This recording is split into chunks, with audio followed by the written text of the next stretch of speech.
Nerds and geeks back at it again. It is the legendary Nerd-O-Roundtable. Yours truly, King Nerdificent Twala Sharp in the building, joined by Dr.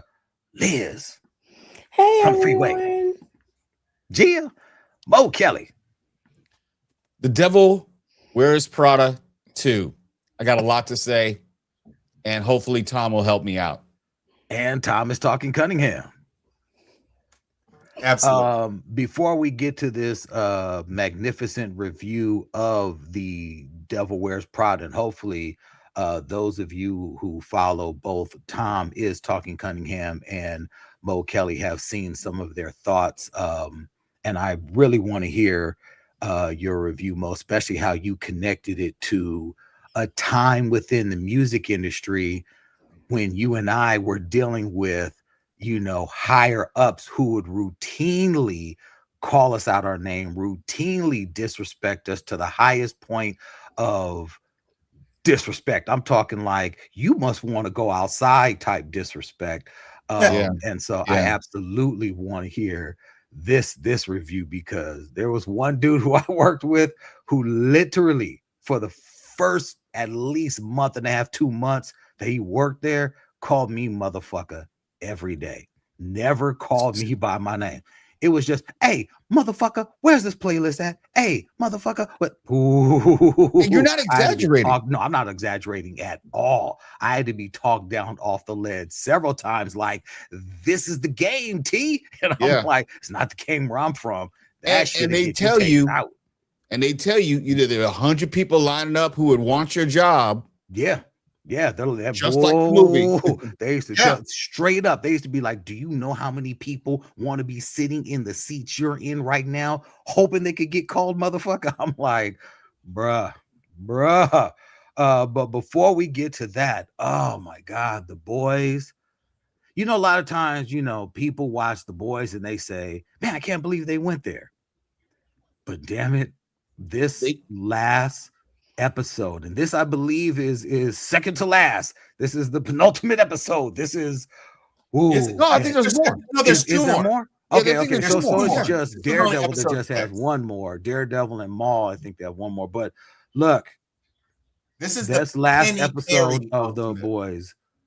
It was so disturbing for so many reasons. It was, like some of the stuff, it wasn't shocking like, oh, it was shocking like, oh my God, I gotta look away. Some of the things that happened were so horrific, from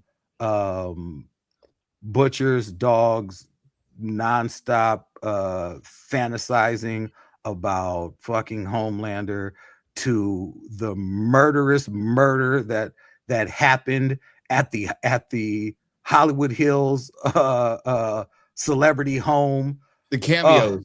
The cameos were stellar and incredible. gory, and oh my God, the most gruesome ever. There were a couple of, believe it or not, even a heartfelt moment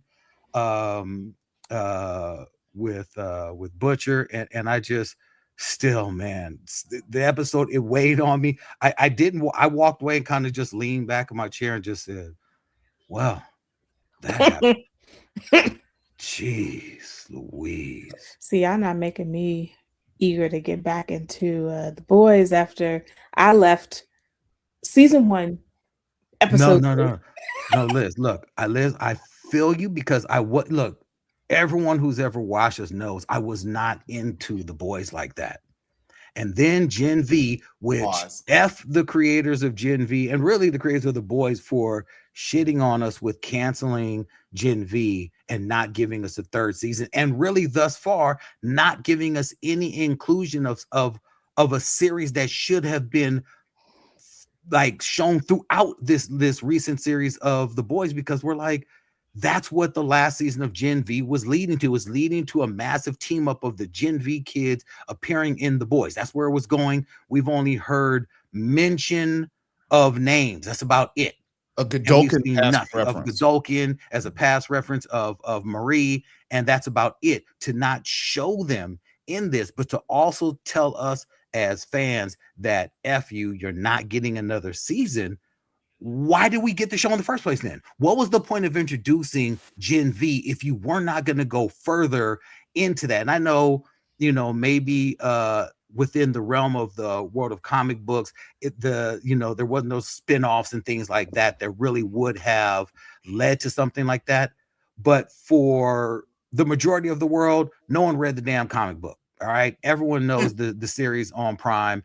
And if you're going to introduce a spin-off series with Gen V, that really and truly, I believe, if you look at the trajectory of the fandom and the watching of the boys did pick up. It wasn't just me. There was an increase in viewership after Gen V hit, because Gen V touched on an entirely different audience, which brought people into the world of the boys. And so to then give us that and do away with it, that's bullshit. That's absolute bullshit. It was geared to a much younger audience because they're high school age, and I say air quotes, the characters were high school age. We got to see more of the boys universe. You got to see more of the Vought Corporation, how it had its tentacles in various and sundry things. But we were always told that these characters would have a role literally to play in the boys universe. They even had the Homelander, spoiler, the Homelander cameo in the season finale of season 1. So you had every reason to believe that they were building up these characters to come into the main universe. Now we know that this is coming to the end of not one, but 2 TV shows. We have 2 episodes remaining and absolutely no crossover. So it seems at this point, Gen V was a show leading to nowhere, and it has absolutely no impact on anything.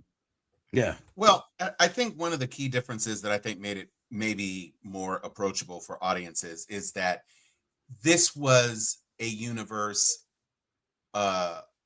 where all of the characters weren't despicable. Yeah. You had young people with powers who weren't horrible. You had some horrible young people with powers. The mind control guy was absolutely horrible. There were some other horrible people. And with the exception of Translucent Son, who jumped from Gen V into the boys, that's really been the only carryover. And we discussed in the chat, I think there's the Hound, the dude who could sniff folks out. The dog dude. He ended up jumping over. But I think one of the issues is that we're being led to a path that the Soups virus is gonna be the reckoning. And if the Soups virus is the reckoning and all Soups die, then it's kind of pointless to kind of, posit that you're going to create a season 3 of Gen V, because most, if not all, of the Soups are going to be dead. And without the tension of a Homelander driving the action, why does Gen V matter? They basically said Marie Moreau might be able to even kill Homelander, which is a reasonable thing to posit since she killed Godolkin. And Godolkin was a first-generation V user, so he should have, which is why he was able to sustain all of his injuries. He never healed, but he didn't die.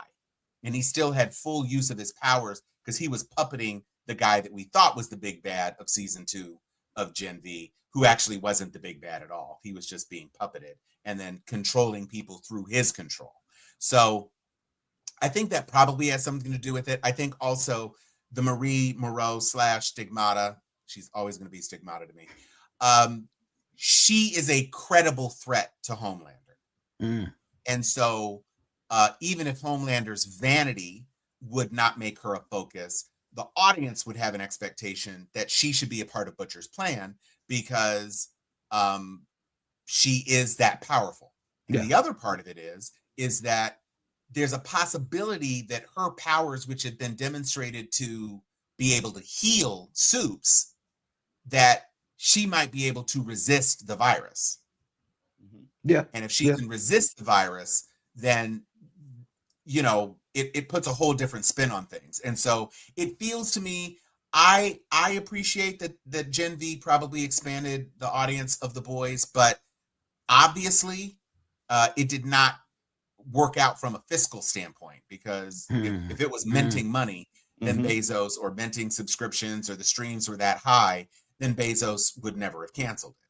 So, our feelings aside, it is apparent that it is not true. And maybe it's because the polarity, the son died at the end of season 1, and it just kind of threw things off. Glee didn't last much longer after one of its key players unalived himself. So there are any number of things which could be happening. It's obviously a more expensive show just because of effects, and so it may be that the economics didn't work out. I'm not happy, but the breakneck pace at which The Boys has been proceeding, that boy with Marathon Man, it was just like episode 1 times 7. Yeah, and you think they wouldn't be able to shock us at this point, but they do. I mean, visually shock us, storyline twists, shocks, and you don't know. And to your point, Tom, stigmata may have a role to play because we don't know what the effects of this virus is going to be. They still have to deal with the idea of Soldier Boy, who theoretically is immortal. So that's there are a lot of entry points for Marie to come in and do some damage. But that's just us speculated. They haven't given us any real indication that they plan to do that. And not for nothing, Stormfront was also one of those first gen V people. Yeah. And she got killed and was killed by, wasn't it Homelander's son? Yeah. Yes. Killed her? Yeah. And by the way, we haven't seen the resurrected Homelander's son back yet. So it seems like there's a couple of things coming to a head. And of course, in the last 2 episodes, but especially in this last episode, the psychopathy of Homelander and this God complex thing is really creepy. Very creepy. The way that episode ends with that resolution after everything he put Firecracker through. Baby. That was rough. That left me like, because I thought she was safe. I thought her character was safe. I thought he was gonna pat her on the head or something and walk out. Yeah, I thought she might have ended up on her knees, but I thought she was gonna be okay. I literally thought that they were just gonna, I thought he was finally gonna have sex. I thought that was gonna be what it was, and then that would have been weird and freaky enough to go after your dad. That would have been really bad. But I still thought that's what I thought, like, oh wow, like he's gonna try to, I don't know, like, find himself and get past his fascination with breast milk. Sorry, Liz. But I thought that he was going to hit it. I thought that was going to be what it was. And he was going to be like, I'm a man now. Or whatever, at least one more time before he did that. That's what I thought was going to happen. Something. Yeah. Something. Yeah. She went out. He didn't hit it. He just quit it. Yeah. She went out. He left her literally hanging by the head. Ugh. God, that was horrible. You got me hanging by my head now. Another show where the most recent episode was all types of shock and awe, and actually heartbreaking in some ways, was Daredevil Born Again. Yep. Oh man, this last episode, oh my heart. I mean, and it was one of those things that, because I did not know where it was going to go, and I was really, really tense. I did not know what was going to happen to BB. And man, when he went out, he went out. And it was one of those, when he said, when what's my man's name? It's not Jimmy, but the fucking guy, fat guy, when Gandolfini's son, when he let BB go and said, make it count for something, all of a sudden my heart sunk, because I was like, oh man, he knows it's a wrap. And when you know it's a wrap and you still walk in there like that, I'm like, hey man, look, man, hold your head up high, man. Hold your head up high, and he literally stared death in the eye. And in the end, I thought there was going to be some level of sympathy. But when that shot rang out, fuck. Hey, that was another show. I thought that character was safe. Yeah. And until he wasn't. Yeah. Well, and let me just say, BB, you trash for that. That's BB. You should have said, come with me. The thing that put that bullet in that boy's face was you saying that she was the leak about the wife. Mm-hmm. You ain't have to say that. it was a fight room full of people that saw that woman had that glass shard shanked in her face. Yeah.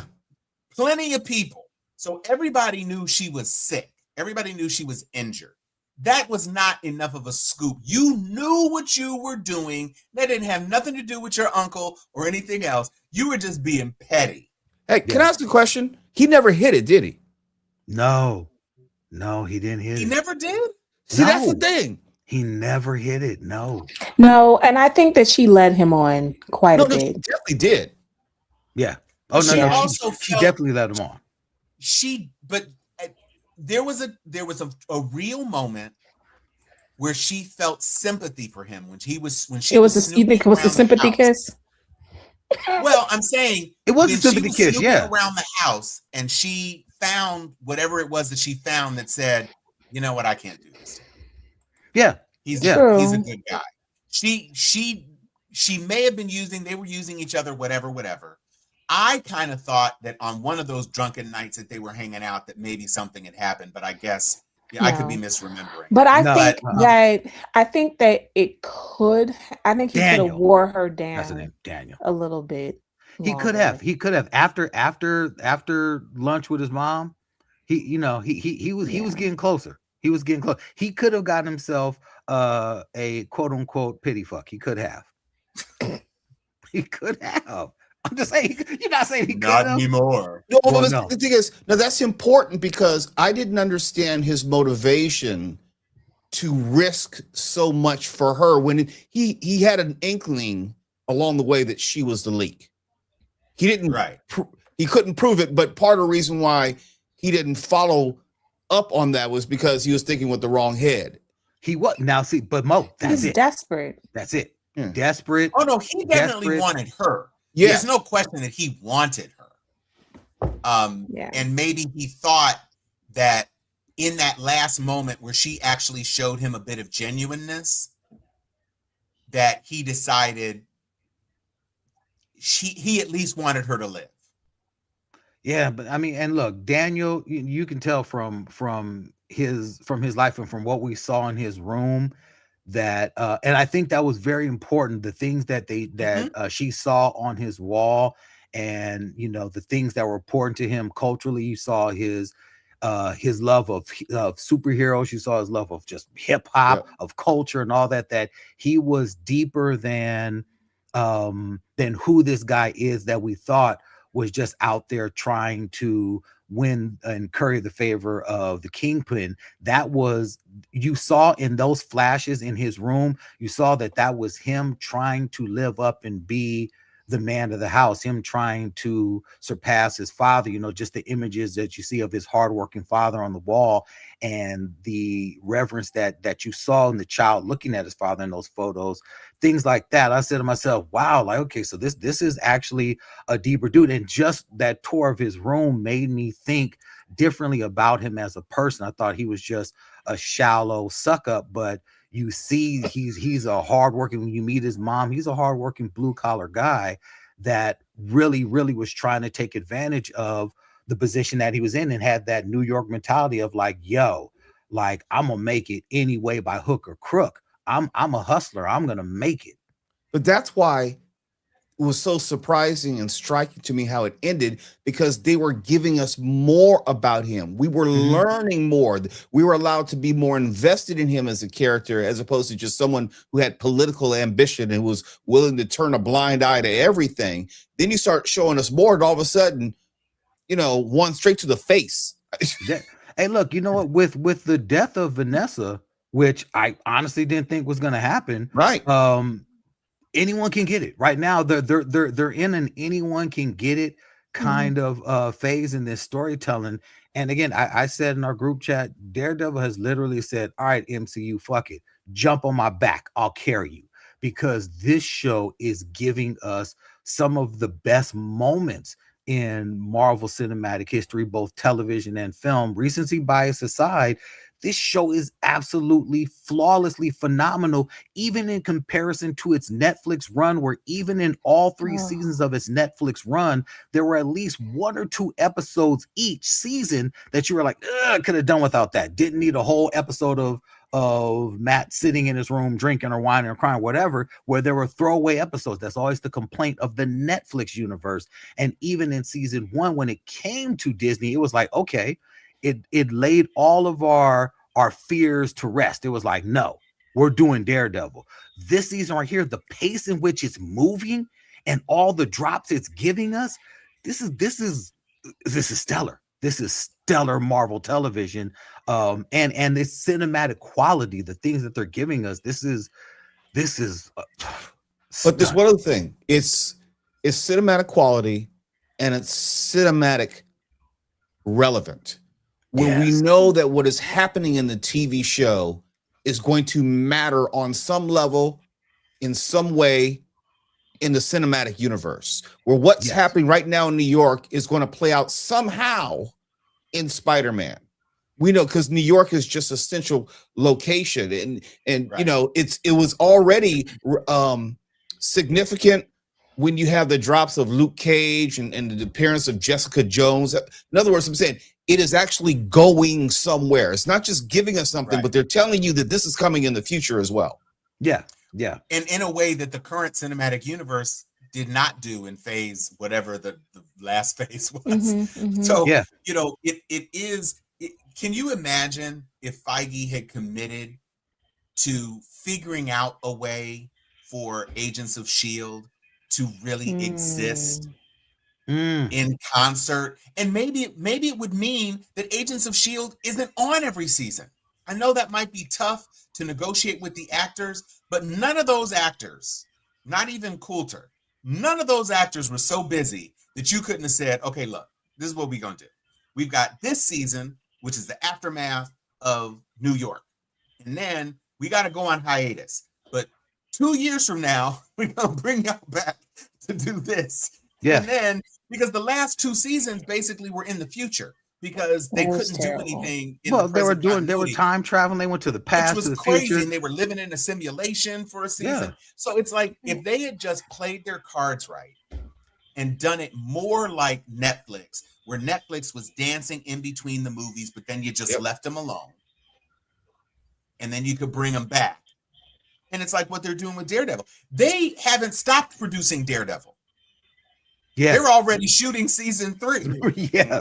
And so it's like, you know, that's what it could have been. It could have been, instead of you trying to do 23 episodes a season, or 18 episodes, or, you know, the front 13 or whatever, if you had just said, let's do some summer replacements, and Agents of S.H.I.E.L.D. is going to be one of our summer replacement shows, and it's going to fill a finite period of time between these 2 movies. It doesn't have to exist in the same time. This season takes place after Thor 2, but before Avengers Ultron, or whatever. Or you could have tied it to the aftermath of Avengers films. Right. And the marquee films. I agree with all of you. And I have a question, and I know that I'm actually bringing back something that you all have mentioned, and I was on the other side of the fence. But the more that I'm getting the more that I'm talking to people who are fans of the Marvel movies, but they haven't seen a lot of the TV stuff or the Disney Plus stuff, is what I'm saying. And it's now become, it used to be not that much that you haven't seen, but now that it's become quite a bit. And I'm curious on if Disney's almost playing too much into the niche of the fan who will watch everything, versus the movies are not standalone anymore. I want to challenge that, because we have friends who will say, hey, what do I need to see before watching X and Y movie? You know, and there are levels to this, as they say. Yeah, you can enjoy Captain Marvel per se, and not have to know about the fuller MCU and the timeline and leading up to why Captain Marvel is relevant. You can look at that as a standalone piece. And a lot of the movies in Phase 5, Tom, that basically sucked or weren't very good, they were standalone pieces to their detriment, I think, because it didn't have any continuity. It didn't. Mhm. It wasn't woven into the larger tapestry of the stories that they had been telling up until that point. So, if anything, you could watch Daredevil on TV and know that it's not going to have any overlap when it was on Netflix, and not have any overlap with what you were seeing in the Marvel Cinematic Universe. So people could still see the movies. Even Avengers Doomsday, you go back and watch maybe Infinity War and Endgame, and you're pretty much up to date. And with the Right. re-release of Endgame, that's pretty much what they're saying. They're pretty much saying, like, you can literally skip everything else, just watch Endgame, because Endgame is going to literally pass the baton to Doomsday. It's not going to pass the baton to anything else. It's just directly connecting. And then I recall when Kevin Feige was asked why there was such disparate connection between this most recent spat of films. His response was that we are releasing these films kind of how you release comic books, how sometimes you have comic books that may be interconnected, sometimes you have comic books that do stand alone. He said, but trust the process. You will see how all these things do connect. Unfortunately, for comic book collectors, we can get books every week. Now there may be some books that come out once a month, but at least there's something that comes out weekly that can connect and keep you into a certain space. If you're getting Avengers, they may drop Avengers, the first of the month, and the next week you're getting Iron Man, then you may get Captain America, and then you may get something else that ties back, but everything will go to the Avengers, and it will all spill off into a big crossover event, which brings you into all other kind of books. Same with any X book or any street level vigilante book.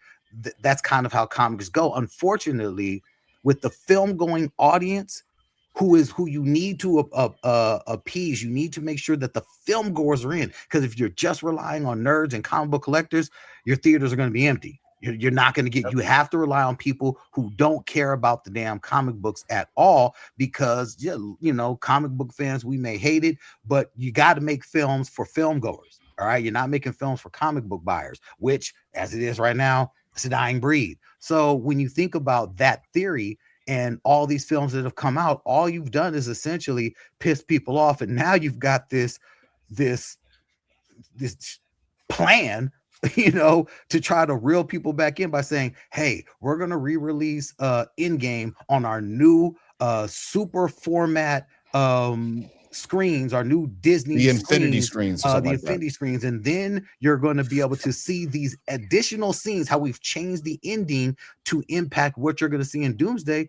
Really and truly, for those of us who spent all that time in theaters watching everything in between, there is that feeling, there's that slap in the face of like, so wait a minute, dude, why did you do that? The payoff had better be good for film goers. Otherwise, this stunt of a film, which Doomsday is looking more and more like, it's a stunt. It's a big casting film, and you're throwing everything and the kitchen sink into it for a story that on the surface doesn't really make sense. This is a story that literally doesn't make sense because it's not connected to anything that we've seen, that we know of, because this Doctor Doom is coming from the Fantastic Four universe, which we were just introduced to. The Fantastic Four universe did not exist in those other films in between. And so this is a Doctor Doom that, why are you coming to the 616? You haven't even explained why the 616 would even attract a Doctor Doom. So these type of things are things that have everyone saying, well, I'm gonna watch it. But that's not what these films used to be. These films didn't used to be, well, I'm gonna watch it. These films were appointment. They were like, you were going to see these films 2 or 3 times at the most. And right now, it's just a film that's like, well, yeah, of course I'm going to watch it, but that shouldn't be the hype. That shouldn't be the level of excitement going into an Avengers event film. And event films were also films that are end caps. There are films that all the films within a cycle led up to. None of the films in the previous cycle led up to this. Well, so here's I think the calculation, and here's what I think the payoff is. First of all, geeks didn't make Doomsday $1.5 billion. So it turned into a cultural phenomenon. The calculation to me is that the return of RDJ is the buildup.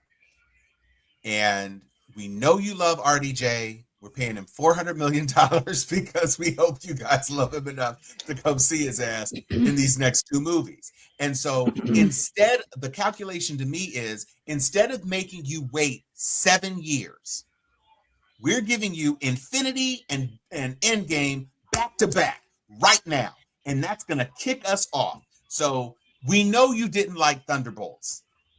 We know you didn't like Ant-Man Quantumania. You like Loki. So we're giving you some Loki.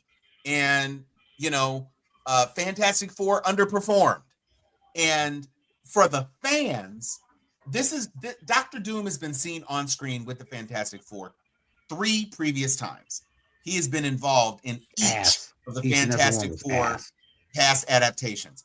All of them, I mean, certainly the second Tim Story Fantastic Four was a bit of a disappointment. And then the Trank, Josh, whatever, that was just ass. Don't count. But the point is that the audiences know who Dr. Doom is, to the extent that they know he's a metal guy in a suit, or he's in a metal suit. They also know he's a big villain. Now, he's never been shown on the scale of what the rest of the comic book audience knows him to be as far as a planetary level threat, because he's only been confined to the Fantastic Four universe. Now he's being brought into the broader universe, and he's being introduced in a way that we think is going to establish him point blank as a big bad, as a major threat, Thanos level threat, and nobody was down with Kang like that. Kang was a deep cut as far as comic books were concerned. Very deep cut. And now you've got a guy who is, he's big. He's a big threat. He's Lex Luthor level in terms of the DC, in terms of the Marvel universe. Mm-hmm. And guess what? We brought back your favorite MCU actor to play this guy. How did he become this guy? Well, you'll just have to come to see. And so, in as much as I know I'm going to go see it, and I know because you've called one of the movies Secret War, I have a very strong idea of what's coming. Right, yes. Yeah. And so Doomsday is to introduce us, and Secret War is to close off the multiverse forever. We're going to have a reset. Every piece of property that can be dragged in, perhaps minus Hulk, is going to be dragged in. They won't have the full ownership of the Hulk, but everybody else, they're going to own. And so that's what we're waiting for. Because quite frankly, Secret Wars without the Molecule Man, Secret Wars without the Beyonder, and there was a second Secret Wars, I know. But that doesn't count. But it doesn't count to me. But it's one thing. But also they're basing this off of the OG Secret Wars, not the new Secret Wars. Right. But there's something that's really important here, and I'm surprised no one said it. These movies don't have to only perform as well as Endgame and Infinity War.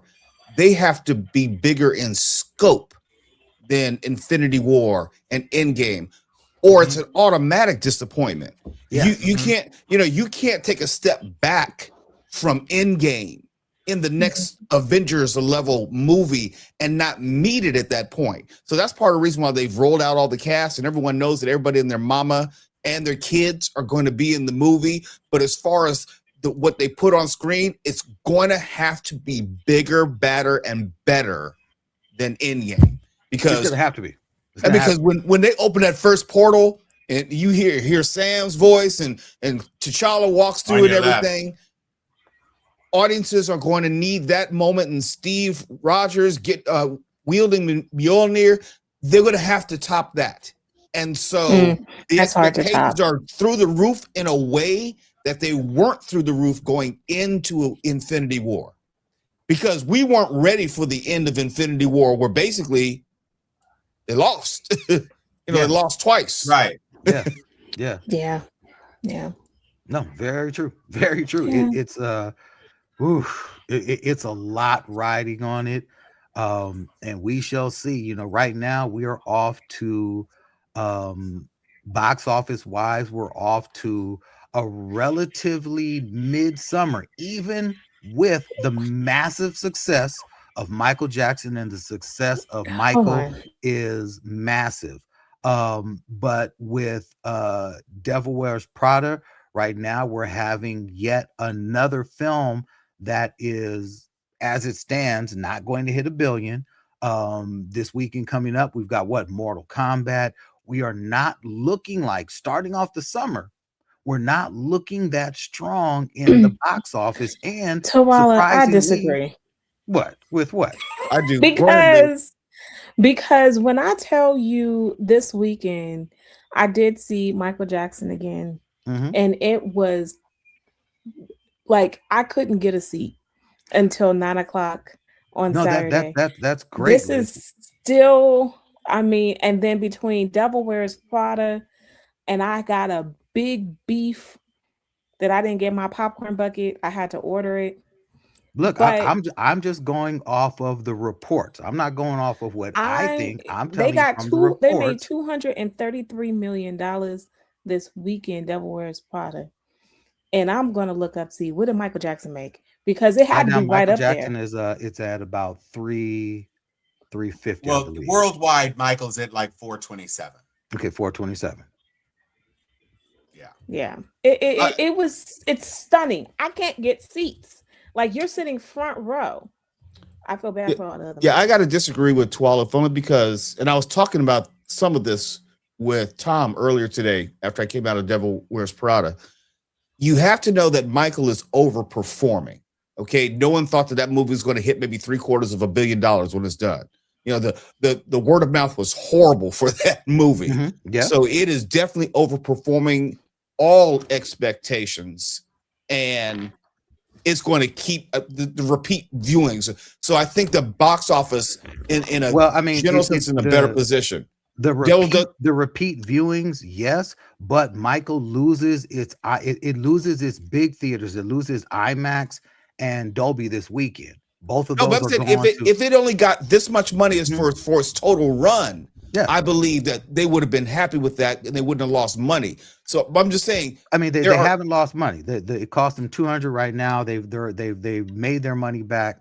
Plus some.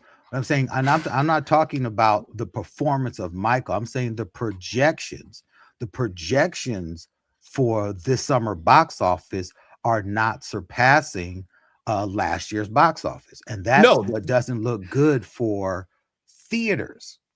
I'm just talking about theaters, like where we're at and where I'm we're with you. I'm with you. I'm just saying that when you have movies like Michael, which are overperforming, that I think that's more positive than negative. The real question is whether the expected blockbusters, to your point, pull their weight, because there's not necessarily skepticism, but there's enough concern just in our conversation here about whether Doomsday will meet expectations, revenue, and also fan appreciation. So yeah, there are a lot of unknowns, but if you're movie theaters and you have a movie like Devil Wears Prada 2, which is performing financially about where they thought it was going to be, and you have Michael, which is overperforming, you had the Mario movie at the beginning of the year. Mario is still number 3. It's going to hit $2 billion most likely when it's done. So I think the totality of the year is not as bad off as I think that people thought it was going to be at this point. I agree. And what I really think, what I feel really sad about is all these other movies, because they have Liz, no did you chance go put in on hell. sunglasses? I did, because of the Devil Wears Prada sunglasses. I went on the first night, thinking I went to the first showing in the IMAX screening, thinking or Dolby, thinking I was gonna get. They only gave these out the first night for Dolby.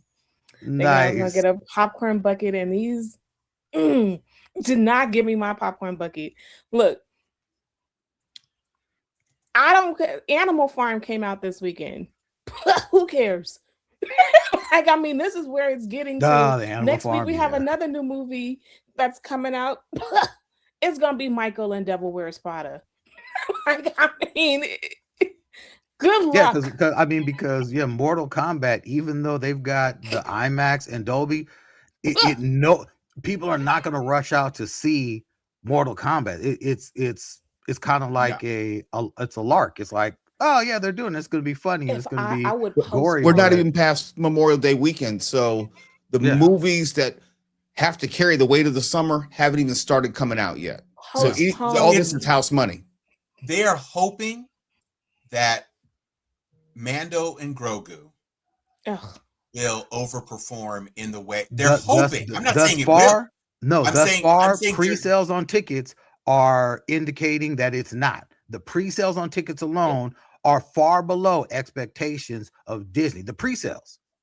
now, Maybe and that's people are going to go why. in on word of mouth, but pre-sales. But Last night, that's why they are putting that.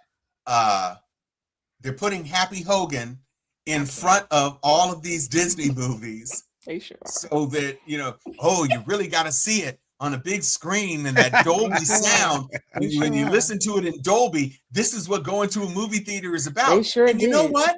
I don't care. I watched that and I listened to the pew pew pew, and I said, it's free for me. So you know what? I might actually go now, because I appreciate a big spectacle, and I'm the voice on the show all the time who says there are movies that are made that you gotta see on a big screen, and there are movies that you need not see on a big screen. And I'm gonna let Mo say what he said to me about Prada 2, because it provides counterpoint to Mandalorian and Grogu.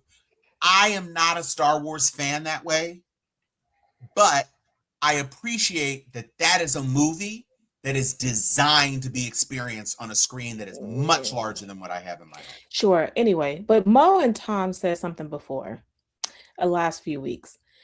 The problem that these other theaters, these other sad little movies like Star Wars is going to experience, because I project that there's going to be a resurgence of Devil Wears Prada and Michael Memorial Day weekend. And I'm going to tell you why. Because it's an experience. Like you guys, Tom and Mo have been saying, it is an experience. I went to Michael at midnight last night, and people were dancing standing in front of the screen, dancing at the credits. And I was sitting front row, because all the seats were sold. And I only went that time because all the other seats were sold out. And I didn't just do one theater. I looked at 6 different AMCs, and they were all sold out. And the earliest I can get was like 11. The word of mouth is now through the roof. It is really that's picking up on that movie. But let's talk about Prada, though, because the word of mouth is not through the roof on Prada. It's not, but it's still... Unlike Michael, which is very rewatchable, if only to relive the musical recreations. At this point, I don't even care about the rest of the story. I've seen it twice. But I would go, if my older son, who did not see it, or my daughter, who's on the road right now, and I don't think she's had a chance to see it, if she wanted to see that movie, I would go and watch it again with either of my children. Because to sit there and experience that movie with my kids would be something. I do not need to see Prada 2. And since we haven't been talking about it, let's fricking talk about it. Because Let's do it. and this is what I will say. This movie was not Devil Wears Prada. This movie was Devil is a Tech Bro. And you didn't get the whole premise of Devil Wears Prada is that Miranda Priestley is a bad person. She's a horrible person, and Andy is a little puppy, and Miranda kicks the puppy, and she needs a job, and Miranda kicks the puppy, and the puppy ends up crawling back to Miranda until the puppy becomes a pit bull, and then the pit bull decides to walk away from its mistress. And it's a redemption story. It's a girl growing up story. It's a Cinderella story. It's all of these fantastical things which make it a very enjoyable film. A film I will watch if I'm scrolling. And I said this in my review on my page. However, the second one doesn't do that. The second one does not do that. They spent so much time servicing the fans and giving you moments from that was in the first film. Oh, that was in the first film. It's been 20 years. The fuck do you mean that was in the first film? Why is Andy getting giddy about the sample closet again? Why is she holding her hands up because she's still broke. It's so pretty. What the hell are we doing? And, you don't have, instead of having an assistant, and again, because Mo is going to weigh in on this. Miranda has not changed enough in 20 years, but nothing you can tell me is that the woman who disparaged that cerulean sweater that was fished out of a clearance bin at a dress barn would have a morbidly obese assistant sitting in front of her office. Guy. I don't buy Okay, it. I don't buy it wait. for a second. Can Nope. I say, okay, A so skinny twink? Yes, not that guy. when I saw it, I was sitting next to another fellow female Black woman, and we had a fun little kiki at some of these moments because I do think, and now that I hear your criticism, there's a lot to criticize, but I do hear the criticism about the sample closet. But I'm gonna tell you that all the women in the room and the woman that I sat next to, who was a stranger, we both had a key on the sample closet. I think we will forever be giddy about a sample closet. So that part's not, to me, is the critique. I do think, I thought that the benefit, the upside that I thought was relatable is how it starts in regards to they losing their job, and they lost their job via text message. I was like, well, this is terrible, and this is probably something that could happen. And this is the news business, and this is the print, it's unfortunate and all of that. So I thought that was a little bit more relatable, but the fashion to me wasn't as fashiony. So I thought that was You a don't think downside. you don't think that opening scene screws up the climax of the movie? Well, I mean, it was predictable. Yeah. But I'm saying the climax of the movie makes no sense given the opening premise in the first 30 seconds of the movie. But I'm going to say journalism is dead, print is dead, and what happens, I'm not going to spoil what happens, because if you decide you want to spend money to go see this movie, God bless you.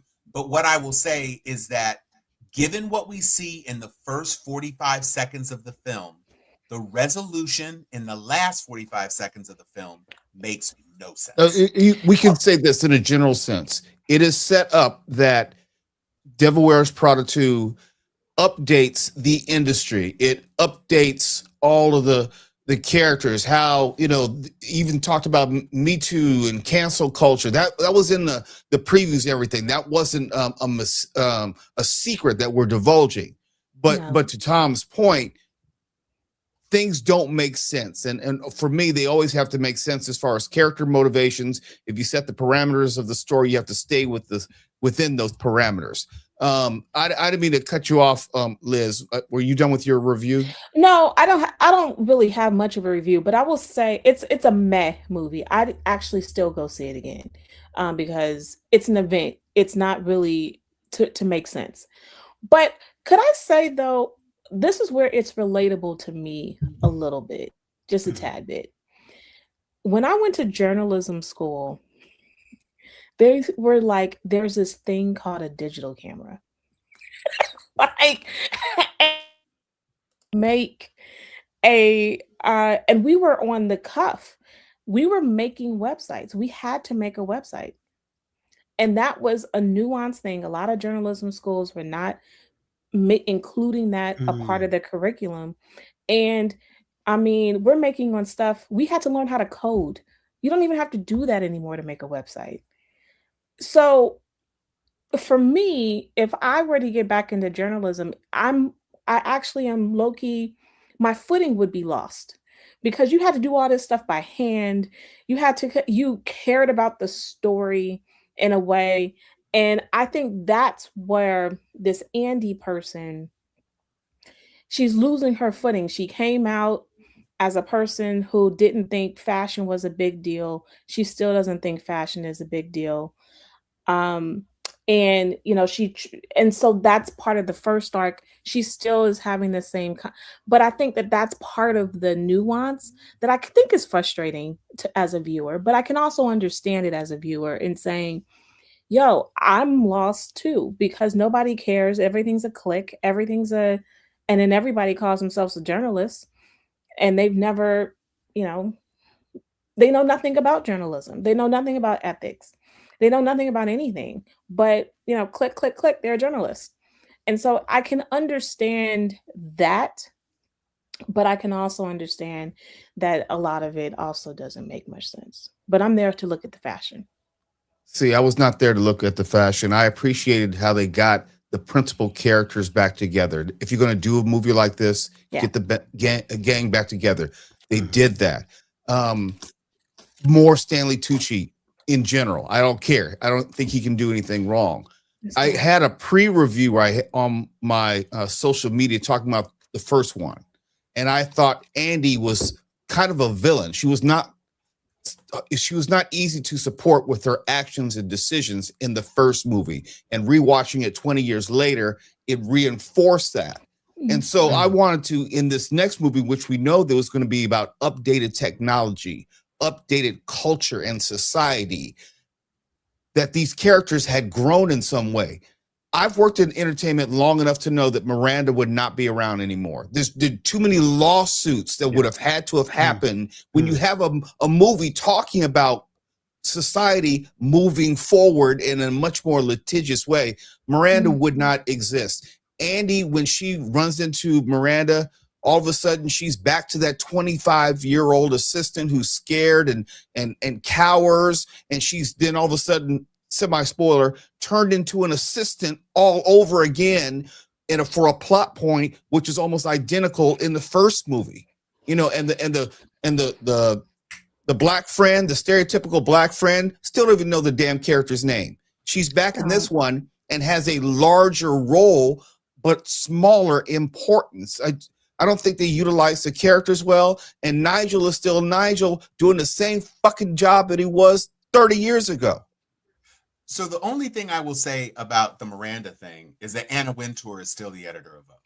Right, and you think that she's a bitch, right? She is, comes off as a bitch. Anna Wintour, supposedly, that she was part of a composite of other people she knew. But everybody knows that Miranda Priestley is Anna Wintour. And Anna Wintour is still there. So I think it's possible in a magazine like Vogue that a person who has inspired as much terror, not only in assistants, but also in the industry as a whole, where Vogue is still what Vogue is, and Vogue is still the premier women's fashion magazine. It is still the Bible. And so for Vogue, and you've got Vogue Uomo for the men, and you've got all these different Vogues in all these different places, Vogue is still that one fashion magazine that has stood the test of time and is still there. So I don't dismiss the fact that Miranda could still be in control. And they did very, very slightly deal with her changing attitudes because her new assistant, who's amazingly hot, Amari, is shushing her. And she's responding to the shushing. And then they have a whole thing where she's trying to hang up her own coat, which I don't believe that Miranda would struggle in glass windows offices struggling with her coat. I think she'd have a way of her coat being handled in a way that didn't cause her to look like an idiot. But they do say I heard she used to throw her coats and bags on the assistant's desk, and that had to stop because there was a suit. So they did try to pretend like they were living in the real world. But my bigger problem was that in the first movie, you had one villain and you had one Cinderella. In this movie, you've got 5 villains, kind of including Andy at one point. And not even one Cinderella. Right. You have the one baby Cinderella, but you don't even care about her because she's only in 2 scenes, technically 3. Is it which is her assistant? Yeah, the assistant, Chen. Oh no, but what about the guy assistant that you know nothing about except that he switches chairs? Right. You know he's obese. That's all you know. He goes to the other side. Okay, but do you care? You cared when Andy moved up because she made a big deal about saying, and Andrea, and it's like, oh, she called her Andrea. Oh shit. That was an oh shit moment. Yeah. We don't even see her ever interact with the fat boy. I don't even know his name. Oh, Chris in the chair. That's what he is. Chris in the chair. That's his name. And so this is a movie where, yes, New York can be a shitty place, but if you were going to make a movie about how people can still be shitty, then make that movie. Turn the original premise on its head and do something different. but don't try to say, I'm going to cookie cutter as much as I can by giving you the closet, by giving you a montage with the song Vogue.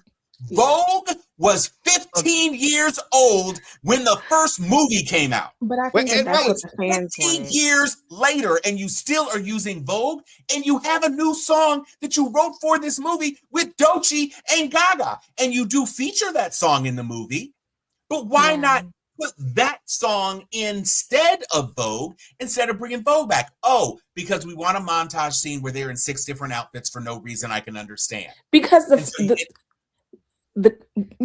the crowd, no, I me, get it. want that. I get it.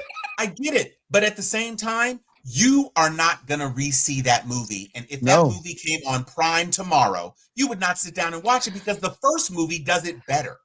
Okay, can You I say can't do though? a worse job with the second movie and expect it to become a classic. This will never be a classic. It won't be. It came out too late, It's a trivia question. and you threw away you threw away a lot of goodwill in trying to basically make the same movie when you shouldn't have been making the same movie. You can do some things that are callbacks. Andy had a better boyfriend, a more patient boyfriend. Kenneth Branagh is a better husband. But why is Kenneth Branagh in this freaking film? To be in 2 scenes? 3. I was really surprised at Kenneth Branagh being in and this then movie. Lucy Liu. Yeah, You turn Woefully Lucy Liu into a underutilized. MacGuffin, and then you MacGuffin her to death, and then you get Louis Theroux. Why? Why are you in here, JB Novak? And well, I mean, I know why. Because you had to have a second act turn. I understand. Because, you know, there's a big thing that happens, and all of a sudden Novak is important and in a way that he wasn't before. And so that drives the action of the last third of the film. There are a lot of cameos. It's just not good. But they weren't. They're not The best cohesive. cameo is Lady Gaga. That was a good cameo. Sierra was in cameo. Yeah, Sierra. Sierra here, and then I didn't even see Sierra's ass, and she fine as hell. And it was just like there was so much going on. It was like Sierra, and then there was somebody it was else. like the Hugh Jackman joke. It's like, you know, whatever. You know, but for Hugh Jackman to not be on screen. I'm gonna say though, the interaction between why she turned into this 25-year-old, like kind of revert back. I kind of low key, that's a little relatable to me too, only because I think that's kind of how some women do tend to revert back to that type of relationship when it's someone that has been this larger than life person in their professional career. There are some people in my professional career that I haven't gone to the heights that they have, and I get into their presence and we are on equal footing. But because of what they've done, I still revert back to, let me carry your stuff. Let me, This that is kind of, because I think that put, and I said this to Tom, I think that depicted not female empowerment, the larger message of the movie, but it made her look weak and emotional and unworthy of the original job. She was still trying to prove to her mother figure, her maternal figure, that she was good enough. I mean, they even said it, you know, Stanley Tucci's character, Nigel, said it. You're looking for validation. It's like, grow the fuck up. It's been 20 years. I think that she would act that way in a different setting. But I do think that there are some women in our career that we would revert back to that same spot if they had an influence in our life, in our professional life. There's a difference to me in deference to a mentor or an iconic figure, and absolutely forgetting everything that made you an award-winning journalist, a real award-winning journalist who traveled the globe doing real stories for 20 years. It doesn't help that Anne Hathaway has aged very well. So Anne Hathaway, if you blink, it would be hard to believe that Andy was 20 years older. She does not look like a 40-something-year-old woman. She doesn't. She looks good.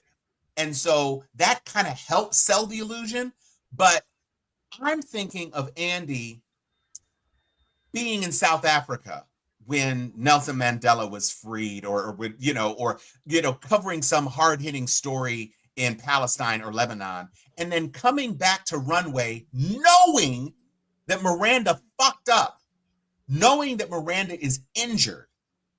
And when Miranda says, "Who are you again?" and be like, "Bitch, I'm about to save your job." Right. That's who I am.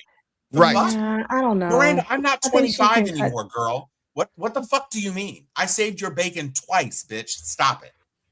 And we can do this. I think what Liz is pointing out, though, is a vast difference within men and women in the workplace. And I do understand where you're coming from, Liz, and how within the workplace and how women connect with their mentors and people that they work with versus how men do. And especially, and I know Mo knows this, absolutely, those who have shat on us in the past, we look you square in your face like, I wish you fucking would right now, because there isn't a place in this world where the individual who used to call me out my name would see me right now and say that shit.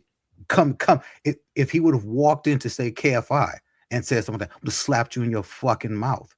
And anyone, I don't care who, anyone who I've ever worked with, I've already put in my indifference, and I've already put in my servitude. I've already done that, and now I will treat you, anyone that we work with respect. But there isn't a mentor on planet Earth that would put me back in intern mode. It's just, and I think that is something that I think is a mindset of how men have been afforded the opportunity to do so in the workplace. And even still, you have women who in the exact same fields, with even in where we were within news talk media, how women still had to fight so hard to just get some type of role, while those roles were readily available for men. So I think there is a lot to that, where even in the workplace, there's a lot that goes into how women operate versus how men operate. Okay, I got to interject here because the movie starts, and I forgot to bring this up earlier.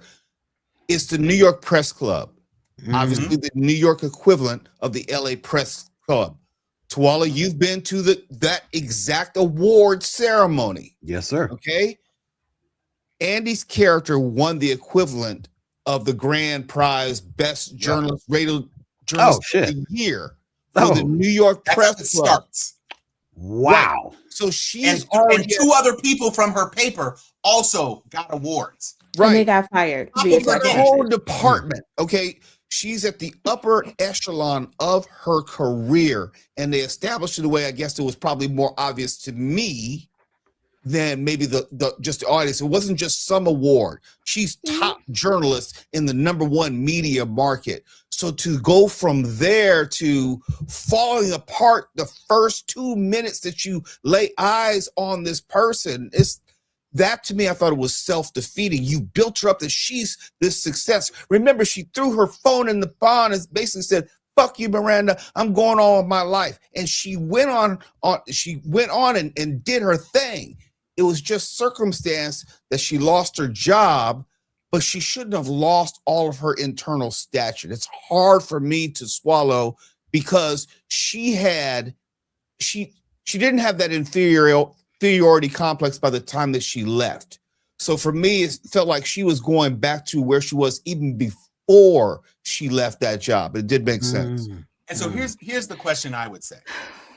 I don't know if Barbara Walters ever mentored Kristen Welker, but Barbara Walters in many ways was the pinnacle of female journalist. Or you could go to Leslie Stahl on 60 Minutes, or you could go to Jane Pauley, maybe. Or, I mean, there are a couple, but Barbara Walters. Jane Pauley. I mean, I'm not dating myself with these other ones, but the point is that let's just say Barbara Walters was the Walter Cronkite of women journalists. I can't imagine Kristen Welker going up to Barbara Walters and saying, you know, you were I always looked up to you when I was a girl, da da da da da. And Barbara Walters says, I don't know who you are. And Kristen Welker being like, oh, no. I'd be like, I mean, I am the top rated journalist on CNN. I'm sorry you haven't seen the show, but you know, there it is. I just don't buy that a 45-year-old woman who has had to huff and burn and work in New York. If it was Des Moines, yeah. In New York, yeah, I don't buy that shit. Yeah. To Mo's point, she threw her phone away, and then we saw that Miranda actually wrote a letter of recommendation for her. Mhm. That's how she got her Mhm. first job Mhm. after she left Miranda. And so there was a level of respect between the two. And then she comes back, and yeah, she's a little bit chafed because she fucked up. And here's another thing that I said to Mo. Does anybody believe in the darkest recesses of their fantasy that Anna Wintour would publish an article about Shein in Vogue? Anybody believe that? Wait, That Shein, the would be on- knockoff Yeah. clothing app? Yes. The scandal of the movie Okay, you is gotta that break it down, right? they featured an article about Fast Fashion, which is a fast fashion house in a country, and they bought the press release from the company and put out a story, and then it turns out that they're using child labor, blah blah blah blah blah. Vogue Yeah, but I think is she invested never in that. Didn't she invest in that? Isn't that one of her who investments? who I in could have the been. movie. Yeah, my bad. I thought Miranda had no investment in No, that. she She featured just them in an wrote the article story. and praised them, Yeah. and it turns out that they were bad. So this is my point. Anna Wintour is not going to push an article about Shein. She wouldn't push an article about Temu or anything or else. Temu, I think she yeah. was right? Or forced to do Alibaba. it. It's not happening. And Discount so fashion. No. it was preposterous. Her and by the way, the one thing that I was waiting for or hoping for or missing, pick your verb. There was not a speech in this movie like Miranda's cerulean speech. Yeah, that's That true. Miranda cerulean speech where With she the belts. dog walked Andy about that sweater and the Yeah. shoes, and then she looks down and she says, "And Emily." That's all. Not a moment like that. That's true. That scene set Miranda up as the devil. It was early, and she was right. And then Stanley Tucci had to sweep up behind her to soften the blow and say, "Take a look at yourself, six." but Tom, 20 years later, it's the same damn thing. And Nigel's Except in the same that Andy spot is of life. dressed better. Well, We've had two movies. sense. Liz, we've had two movies. We don't know shit about Nigel. We don't know about his boyfriend, his girlfriend. that's He the has point. kids. Well, you know he doesn't have a girlfriend. No, but my point is, in fashion, that would have been explicit. And I did say I expected to see more gay people, not as a DEI thing, but I'm saying if you know anything about fashion, yeah, right. Blur. Yeah. You know, I mean, I could argue that, you know, Miranda, first of all, is so self-centered that I wouldn't expect to see much of anything about anybody unless you were going to show Stanley's character through his relationship with Andy. Then maybe you can get that. But it also leads us into, there are some people, is his name Law Roach, who's like, look, I live for fashion. I'm not going to have a relationship. Like, this is my life. This is my thing. And so maybe, you know, we can go down that road. Okay. But I mean, I'm just saying he lives for her. That's his meal ticket. And so he's riding it. And he did have a show. He was on that legendary show, and and Law Roach has a cameo. That was one of the noticeable new cameos of this. I do think, for all the negatives, I still disagree with you guys about her reaction with Miranda. I think from my own experience, I will beef up and bulk up with people that I may have admired, but I didn't have a close relationship with. But people who I've had a close relationship, only one or two people I've had a really close relationship, was influential in my career. They can cut me with a knife and I will revert right back to how I was as their research assistant.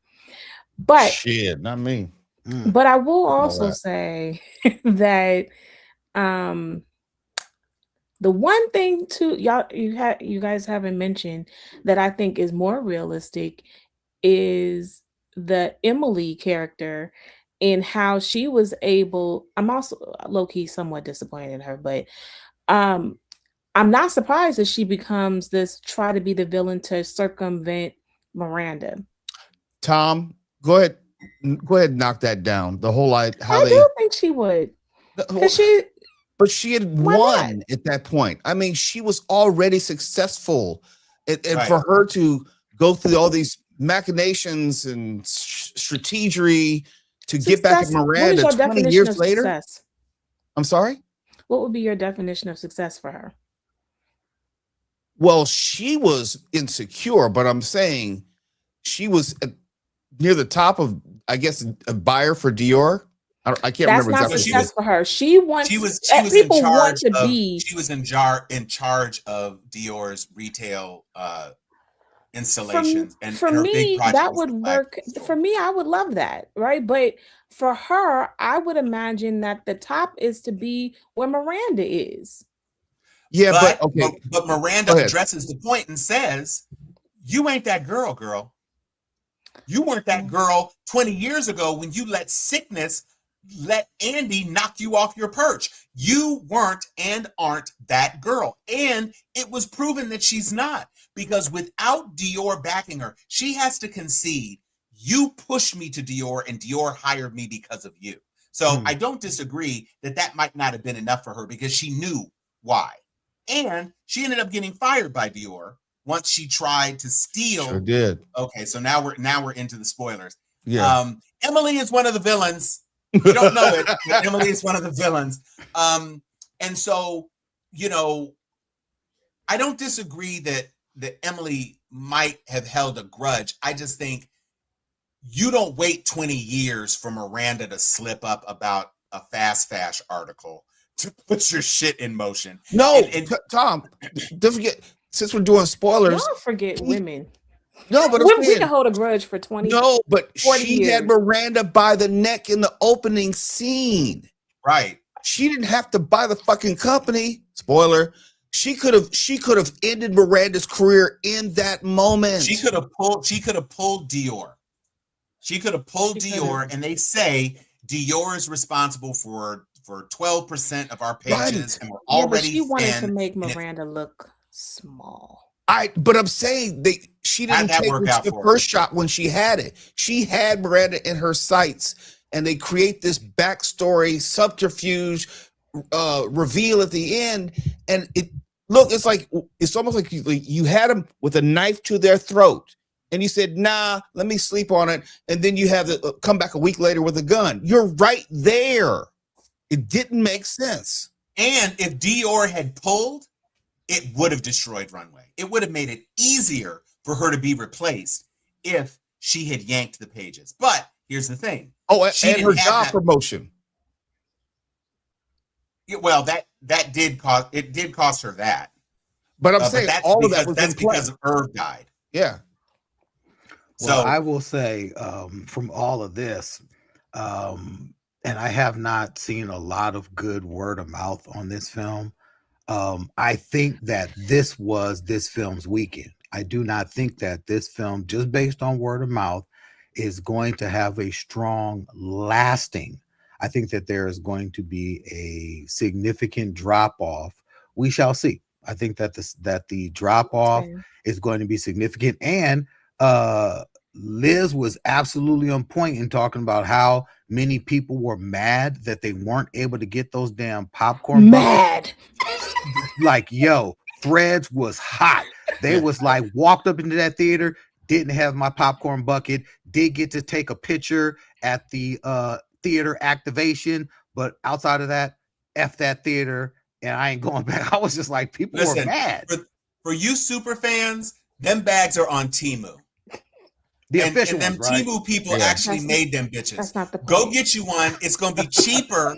It'll take a couple of weeks to get to you probably, but it's gonna be cheaper than the $29 you would have paid. And you can get you some Jiffy Pop or some Orville Redenbachers and pop that in your microwave. You can and pour it actually in your get bag if you AMC want. popcorn and put it in. It costs you When I say $16 people were- plus $2.99 shipping. Okay, Tom, when I tell you people were hot, Hot. Oh, I was believe it. mad. Yo, when I was look, hot and- when and all I'm- they had was a damn blanket at Look, Michael. I will tell was you pissed. my I got it, though. my Devil Wears Prada story. This weekend, Friday was my daughter's birthday, and she wanted to go to the Grove with her friends to go and see a movie. She went to go see the drama. None of her friends wanted to That was see good. Michael or Devil Wears Prada. They wanted to go and see the drama, the new Zendaya film, because they're all Zendaya films fans. So they went to go see that. And because I was there and there's nothing else for me to do in the area. I didn't feel like going to the movies. I went and got something to eat and sat in my car and ate and chilled and looked at videos on my phone. But when I went to go pick them up, I really had to use the restroom and I couldn't find a public restroom at the Grove. So I said, you know what? Let me see what's playing real quick so I can use my AMC pass to walk up in there, use the bathroom, validate my parking. And the only thing that was showing was there was a 10:30 showing of Devil Wears Prada that was in time for me to catch a ticket to. So I went and got the free ticket for Devil Wears Prada. And that's how I knew people were upset about those damn popcorn buckets, because there was a guy literally I was standing kind of like near the front. I was waiting, as I finished coming out, used the restroom, got the validation, standing out, and I'm standing and I kind of just have my arms behind my back and just standing by the exit. And a guy comes up to me, he's like, sir, do you work here? And I'm like, no, I do not. And so I'm sorry, you just look very official. And then he went over and found someone else that was near me. They said, sir, do you work here? The guy was like, yes. He said, I want to let you know, I came here expecting to get the Devil Wears Prada popcorn bucket, and I got here and it said that you guys had some, and it's total. And he was hot. He wanted a voucher. He wanted them to go and look in the back. He was like, I'm not leaving here without it. And he was hot. Him and the person that was with them, both of them dressed like they were trying to dress up for Devil Wears Prada. But these two dudes were super fierce and they wanted the damn popcorn bucket. They were not having it. They weren't. I was like, and it made me laugh because I didn't know you didn't get one at the time, Liz. But I was standing there and I'm laughing. I'm like, yo, Liz is going to be cracking up at this because these dudes was hot. They were like, no. I went up there and it says you guys have them. And to be told that they're not in the back, I don't believe that. Like, I went to the first showing. How is this possible? I went on the first showing one Thursday and there was no popcorn bucket. And I drove to 2 other AMCs and was like, what are you talking about? You sold out. Why do you have a flyer saying sold out? And it's the first think it's showing. Because people are buying them online now. I really do think that folks are getting slick and they're going on the AMC website and they're buying them directly without even having to go to because they know they could put them on eBay and sell them for goo gobs. Damn Fantastic Car is still over $100 unwrapped. It's unfortunate. This is what's really angering me. I talked to somebody at the AMC and they had 12 buckets per AMC and people were lined up before the movie theater even opened at different movie theaters and was and they were allowed to come in and buy a bucket without a ticket. You need to at least buy a bucket. You need to at least have a ticket in order to buy a bucket.